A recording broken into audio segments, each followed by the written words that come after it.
तो आज ना वजीरेक्स से जुड़ा एक बड़ा दिलचस्प सा सोर्स का टुकड़ा हाथ लगा है। लगता है किसी न्यूज़ दुनिया चैनल का है, छोटा सा हिस्सा ही है। और इसमें वो बात कर रहे हैं वजीरेक्स के लिए एक रीवोट विंडो की, मतलब दोबारा वोट करने का कोई मौका। और जो सबसे ध्यान खींचने वाली बात है, ये सोर्स इसे वजीरेक्स की कहानी में एक टर्निंग पॉइंट कह रहा है, एक निर्णायक मोड़। लेकिन जानकारी थोड़ी कम सी लग रही है इसमें, तो सोचा कि चलो इसी पर थोड़ी बात करते हैं, देखते हैं कि इस छोटी सी क्लिप से क्या समझा जा सकता है। हाँ बिल्कुल, ये निर्णायक मोड़ वाली बात इंटरेस्टिंग है। पर सबसे पहला सवाल तो यही उठता है कि भाई ये रीवोट है किस बारे में, मतलब किस चीज पर वोटिंग? कोई टोकन, कोई पॉलिसी, गवर्नेंस का मुद्दा? सोर्स ये बिल्कुल साफ नहीं करता। जो मेन जानकारी होनी चाहिए वही तो गायब है। हाँ, वही तो मैं कह रही थी, मतलब दावा तो बहुत बड़ा कर दिया, टर्निंग पॉइंट, लेकिन किस आधार पे वो बताया ही नहीं। उल्टा सोर्स क्या कर रहा है, लोगों से पूछ रहा है कि आप वोट देने को तैयार हैं, और फिर वही लाइक करो, शेयर करो, सब्सक्राइब करो। तो क्या क्या फोकस जानकारी देने से ज्यादा लोगों को बस जोड़ने पर है?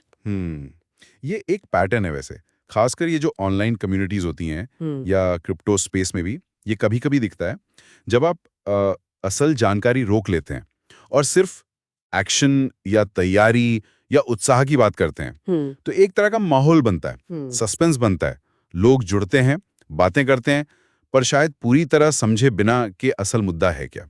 इसे आप एक तरह से कम्युनिटी मोबिलाइजेशन कह सकते हैं, जहां मतलब भावनाएं जगाना ज्यादा जरूरी हो जाता है जानकारी देने से। अच्छा, हाँ, ये बात तो है।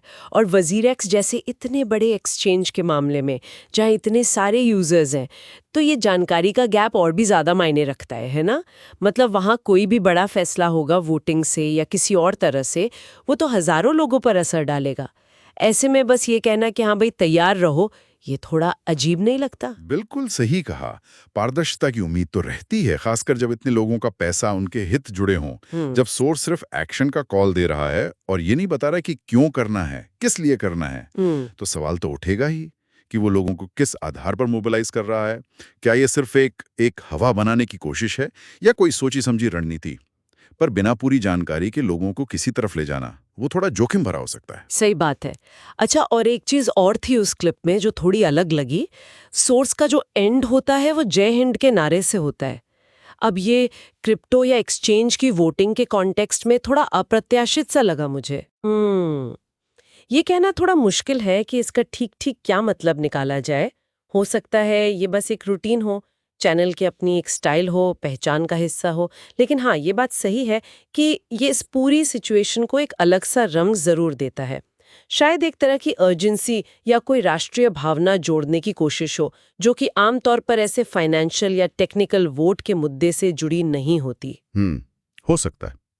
तो मतलब कुल मिलाकर अगर देखें तो हमारे सामने एक ऐसी स्थिति है जहां एक पॉसिबली बड़ी घटना, एक निर्णायक मोड़ का जिक्र तो है, लेकिन उसके पीछे की वजहें, डिटेल्स, वो सब गायब हैं। और सारा का सारा जोर किस पर है? लोगों की भागीदारी पर, उनकी तैयारी पर, एक्शन पर। हाँ बिल्कुल, और शायद यही इस छोटी सी क्लिप का सबसे महत्वपूर्ण टेकअवे है।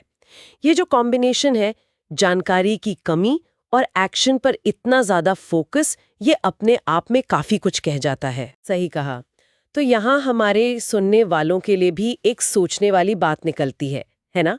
कि जब भी हमें कोई जानकारी मिलती है किसी भी सोर्स से, अगर उसमें फैक्ट्स और डिटेल से ज्यादा भावनाओं पर, एक्शन लेने पर या किसी खास किस्म के नारों पर जोर दिया जा रहा हो, तो हमें उसे कैसे देखना चाहिए, कैसे परखना चाहिए।